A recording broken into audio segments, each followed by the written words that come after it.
حضرت عبداللہ ابن عمر رضی اللہ تعالیٰ عنہ بیمار ہو گئے، شدید علیل تھے، طبیعت مبارک میں کمزوری آ گئی، کچھ کھانے کو دل نہیں کرتا تھا، گھر والے بار بار کہتے کچھ کھا لیجئے کچھ کھا لیجئے، نہیں کھاتے تھے۔ بالآخر حضرت نافع آپ کے غلام تھے، ان سے کہنے لگے کہیں سے مچھلی مل جائے نا تھوڑی سی، میں کھاؤں گا۔ تو کہتے ہیں میں سارے مدینے میں ڈھونڈتا رہا، مچھلی نہ ملی، اگلے دن بھی ڈھونڈی تو نہ ملی، تیسرے دن بھی ڈھونڈی تو نہ ملی، تو فرمانے لگے یار بس چھوٹی سی خواہش ہے، کوئی فرض نہیں ملتی تو رہنے دے۔ کہتے ہیں چوتھے دن مچھلی مل گئی، میں 1.5 دینار کی مچھلی لایا، لا کے حضرت عبداللہ ابن عمر رضی اللہ تعالیٰ عنہ کے سامنے جو مچھلی رکھی تو آپ نے لقمہ روٹی کا توڑا تھا، مچھلی کو لگانے لگے کہ دروازے پہ فقیر نے آ کے آواز دی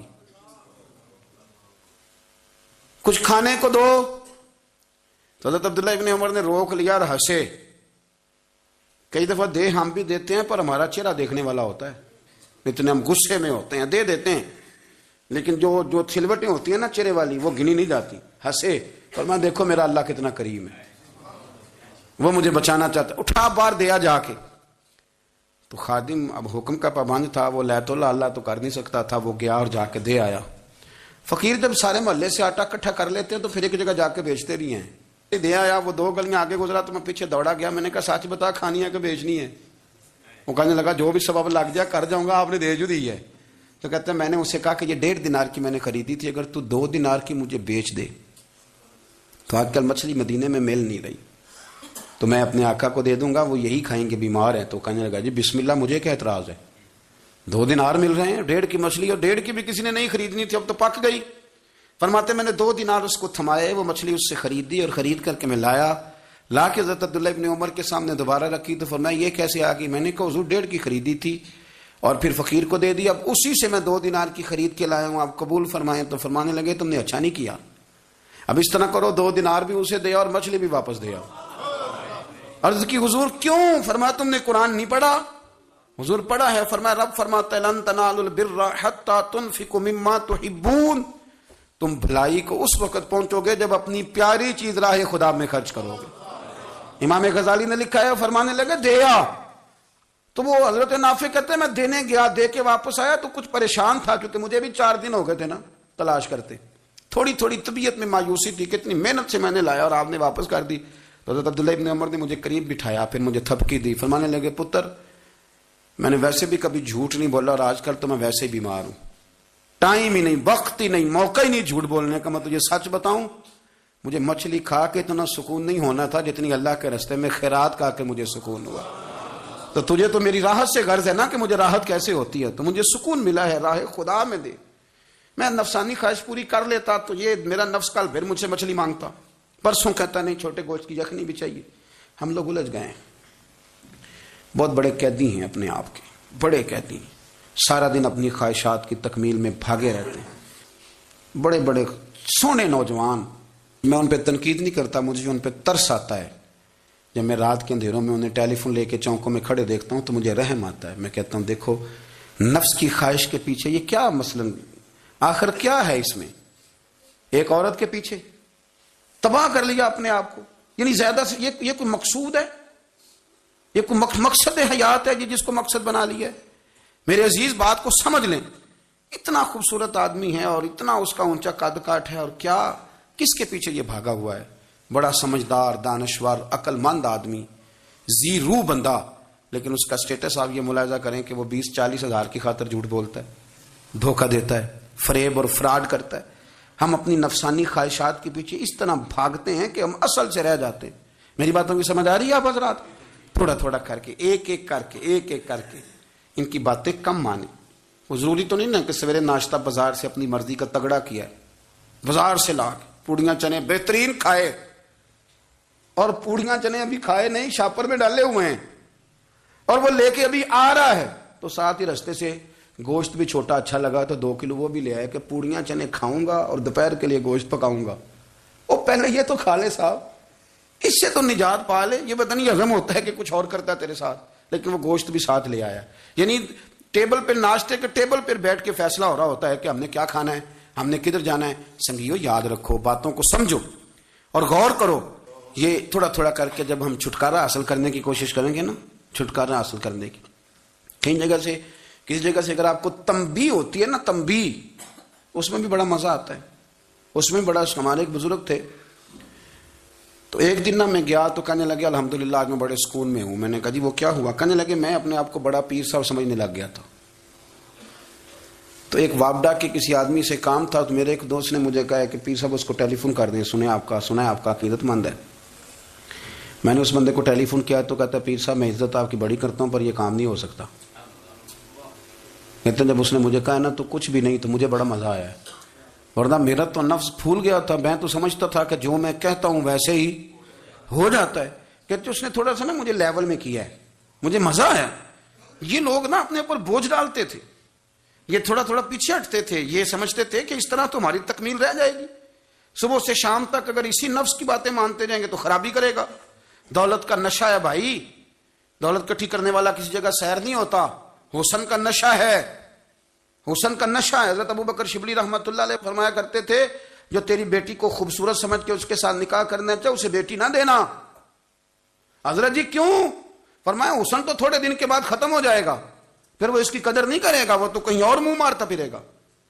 حضرت ابوبکر شبلی رحمۃ اللہ تعالی علیہ کی بیٹی خوبصورت تھی. ایک نوجوان کہنے لگا میرا نکاح کر دیں. آپ فرمانے لگے پتر تو 1 مہینے کے بعد آنا کر دوں گا. بڑی موٹی تازی خوبصورت صاحبزادی. تو حضرت نے اسے دوائی کھلائی، اسے پخانے لگ گئے. جو پخانا کرتی ایک مٹکے میں سنبھال دیتے. تھوڑا وقت گزرا تو وہ ہڈیوں کا پنجر بن گئی. مہینے بھر میں دست اتنے آئے کہ کمزور ہو گئی. تو ابوبکر شبلی 1 مہینے کے بعد نوجوان کو بلایا، فرمایا ادھر رات نکاح کروں. بچی دکھائی تو وہ کمزور بستر پہ پڑی. فرمایا شادی کر. کہنے لگا اس سے نہیں میں نے کرنی. فرمایا یہ وہی ہے؟ کہنے لگا جی نہیں. فرمایا تو کہتا تھا مجھے عشق ہے، کدھر گیا تیرا عشق؟ کہنے لگا حضرت صاحب آپ کیسی بات کر رہے ہیں؟ فرمایا ادھر آ. پھر وہ مٹکا جس میں گند رکھا تھا وہاں لے گئے. فرمانے لگے تیرا اس کے ساتھ عشق تھا، یہ ہے تیرا عشق. فرمایا تو میں 4 دن روٹی کھلاؤں گا پھر تندرست ہو جائے گی، لیکن میں دیکھنا چاہتا تھا کہ تو میری بیٹی سے پیار کرتا ہے یا اس کے چہرے پہ آنے والی کچھ وقت کے لیے سرخی سے پیار کرتا ہے، اس لالی سے پیار کرتا ہے جو جوانی کے وقت بچوں اور بچیوں پہ آتی ہے. کس چیز کے دل دادا؟ یعنی کیا مطلب؟ نفس کی غلامی، سراسر غلامی. اور پلٹ پلٹ کے اور بڑے بڑے سیانے بندے چھوٹی سی خواہش کے لیے. بڑا سمجھدار آدمی، بڑا سیانا بندہ. میں ایک بڑے بزرگ عالم تھے، میں ایک دفعہ ملنے گا تو پائے پکا رہے تھے، خود پائے پکا رہے تھے. تو وہ بڑے پیار کی بات ہوتی ہے نا جی. تو تامت باندھی ہوئی اور بڑی جناب خستہ حالی اور وہ پائے پکا رہے ہیں. تو میں نے ان سے کہا، میں نے کہا حضرت جی پائے تو کسی اور نے بھی پکا لینے تھے، آپ بخاری لے کے بیٹھتے، چلو میری طرح کا کوئی بندہ آپ سے استفادہ بھی کر لیتا. اب پائے آپ لائیں گے، پھر پکائیں گے، پھر آپ کھائیں گے، تو یہ تو 24 گھنٹے آپ کسی کام میں گزر جائیں گے. تو یہ ایک چھوٹی سی خواہش کے لیے. میں کسی چیز کو حرام نہیں کہہ رہا، قرآن پاک کی جو آیت پڑھی ہے صرف اس کی تفسیر آپ کے سامنے عرض کر رہا ہوں. ہماری خواہشات ماں پالتی ہے، آپ کو نہیں پتا کتنے دکھ سہتی ہے. میں ان ماؤں کو جانتا ہوں جو بیٹے کے حصوں کی مار بھی اس کے ابے سے کھاتی ہیں، مار کھاتی ہیں. وہ ایک خاتون ہے، ایک کان سے سنتا نہیں، میرے پاس ایک دفعہ آئی، کہنے لگی 60 لگ گئی سی، کوئی دعا کر دیں یا کوئی وظیفہ پر. ڈاکٹر کہتے ہیں ٹھیک نہیں ہو سکتے. میں نے کہا باجی صحیح بتاؤ مسئلہ کیا ہے؟ کہنے نہیں کچھ بھی نہیں. مسئلہ کیا ہونا ہے؟ پتر غلط نکل آیا ہے، اس کا باپ روز مارتا ہے. آج میں آگے گئی ہوں تو اس نے ایک تھپڑ میرے کان پہ مار دیے، تو پردہ پھٹ گیا. مائیں مار کھاتی ہیں، لیکن وہ پتر جس کو بڑی محنت سے پالا ہے وہ جوان ہوتا ہے تو اماں سے کہتا ہے تجھے چھوڑ دینا ہے، پر جس لڑکی سے میرا ٹیلی فون پہ رابطہ ہے اسے نہیں میں نے چھوڑنا، وہ نہیں چھوڑ سکتی. ہر شے کچل جاتا ہے. وہ اماں کبھی لیٹ کے رات کو سوچتی ہے کہ یہ تو میری کل کمائی تھی، میں تو آج بھی اس کے حصے کے تھپڑ اپنی گالوں پہ برداشت کر رہی ہوں، تو یہ کدھر گیا؟ اردشیر نام کا بادشاہ تھا. حضرت محدث ابن الجوزی آج سے کچھ 700 سال پہلے لکھتے ہیں. اردشیر بادشاہ بڑا خوبصورت تھا، جوان تھا، بڑا عقل مند تھا. اس نے اس طرح کیا کہ قریب قریب کی ساری ریاستوں پہ قبضہ کر لیا. بڑا عقل مند زیرک تھا، قبضہ ہو گیا. ایک بادشاہ بڑا سخت تھا، اس کے ساتھ جب پنجہ آزمائی ہوئی تو اردشیر کہتا ہے اس پہ میرا قبضہ نہیں ہو رہا تھا، اور جب ہم نے ساری ریاستوں نے مل کے اس پر حملہ کیا تو ایک قلعے کے اندر قلعہ بند ہو گیا. اردشیر بڑا خوبصورت آدمی تھا، بڑا سمجھدار تھا. تو وہ بادشاہ قلعہ بند ہو گیا، اس نے کہا نکلنا ہی نہیں. اب وہ اندر بند ہے، یک بارگی حملہ کیا تو وہ بڑا بڑا قلعہ تھا اس میں بند ہو گیا. اس بادشاہ کی نا جس پر حملہ کیا، اس کی بیٹی اچانک ایک دن قلعے کی دیوار پہ چڑھی تو اردشیر کے حسن و جمال کو دیکھا تو عاشق ہو گئی. اور اپنے ہی باپ کے خلاف اسے کہنے لگی کہ اگر تو میرے ساتھ شادی کا وعدہ کرے نا تو میں تجھے رستہ بتاتی ہوں حملہ کرنے کا۔ اس نے کہا میرا وعدہ رہا، تو رستہ بتا۔ اس نے رستہ بتایا اس لڑکی نے، اور بادشاہ نے حملہ کیا تو اس کا باپ قتل کیا، اس علاقے پہ قبضہ کیا شادی کے وعدے پر۔ ہاں نفسانی خواہش بندے کو اندھا کر دیتی، نہیں سمجھ آتی اس کو میں کدھر جانا ہے، اندھا کر دیتی۔ حملہ کیا، اور جب اس لڑکی کو لے کے آیا نا اپنے محل میں، تو پہلے دن شادی کی پہلی رات تھی، تو بستر بچھایا کنیز نے، تو وہ کبھی کروٹ ادھر بدلتی کبھی ادھر بدلتی، تو بادشاہ کہنے لگا کیا ہے؟ کہنے لگی بستر میں کچھ ہے مجھے تکلیف دے رہی۔ اس نے چراغ جلائے اور جب بستر اٹھایا تو ایک اتنا سا دھاگا نکلا۔ دھاگے سے عموماً تکلیف نہیں ہوتی، تو اس نے کہا تو اتنی نرم و نازک ہے کہ دھاگا؟ کہنے لگی میرا باپ نا میرے ساتھ اتنا پیار کرتا تھا کہ روز میرا بستر بھی خود بچھاتا تھا، اور اس نے آلہ رکھا ہوا تھا، وہ ناپتا تھا کہ کوئی پایا اونچا نیچا تو نہیں، میری بیٹی کا بہنس سوتے وقت خراب نہ ہو جائے، اور میرے لیے گوشت اور کپڑے بھی خود پسند کر کے لاتا تھا، کھانے پینے کا خود خیال کرتا تھا۔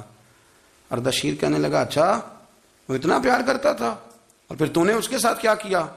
کہنے لگا بلاؤ کنیزوں کو بلایا، فرمایا اس کو اٹھاؤ اور جلاد کے پاس لے جاؤ، اسے کہو کہ اس کے بال ایک گھوڑے کے ساتھ باندھے، پیر دوسرے گھوڑے کے ساتھ باندھے، اور ایک گھوڑا ادھر بھگا دے، کدھر بھگا دے۔ یہ جس کے باپ نے اتنا پیار کیا، یہ نفس کی اتنی غلام ہے کہ اس کی وفادار نہیں رہی تو میری وفادار کیسے بنے گی؟ جس نے اتنے نازوں سے پالا کہ دھاگا اسے برداشت نہیں۔ او یارو یاد رکھو، اگر نفس کی غلامی کرو اور بڑے بڑے وفاداروں کو چھوڑ کے غلامی کرو تو پھر کہو وفادار مل جائیں، کوئی بول لڑا نہ بول بیٹھی ہوں دے خسم ناراض بڑ بولیاں دے، کہاں سر کھائے تے بول بول ٹھنڈ پائے، بڑے فرق نہیں سجنا بولیاں دے، جڑیاں خسماں دی وچ رضا وسن بھاگ جاگ جاندے انہاں گولیاں دے، آپ ادلیاں نو سردار پین تکے تے شرما والیاں نو چوٹے ڈولیاں دے۔ اپنے نفس کے پیچھے چلو گے تو یہ تباہی ہے۔ جب ہم نے کسی سے وفا نہیں کی تو یہ کیا امید ہوئی کہ دنیا ہم سے وفا کرے گی؟ اللہ رسول کی مرضی کے مطابق اصول پسند زندگی بنائیں، ایک ایک کر کے اپنی خواہشات سے پیچھے ہٹیں، تھوڑے پہ گزارا کرنا سیکھیں، اپنے نفس کو سمجھائیں۔ ضروری نہیں کہ روٹی ہر وقت مزے کے لیے کھائی جائے، کبھی کمر سیدھی کرنے کے لیے خشک روٹی بھی کھا کے دیکھو، کبھی سادہ کھانا اس پہ بھی اکتفا کرو، کبھی تھوڑا کھا کے اچھے طریقے سے سادے کمرے میں بھی اللہ کو یاد کر کے دیکھو۔ نفس کے پیچھے نہ بھاگیے گا، تباہی کرے گا۔ رب کریم سمجھنے کی توفیق رفیق عطا کرے۔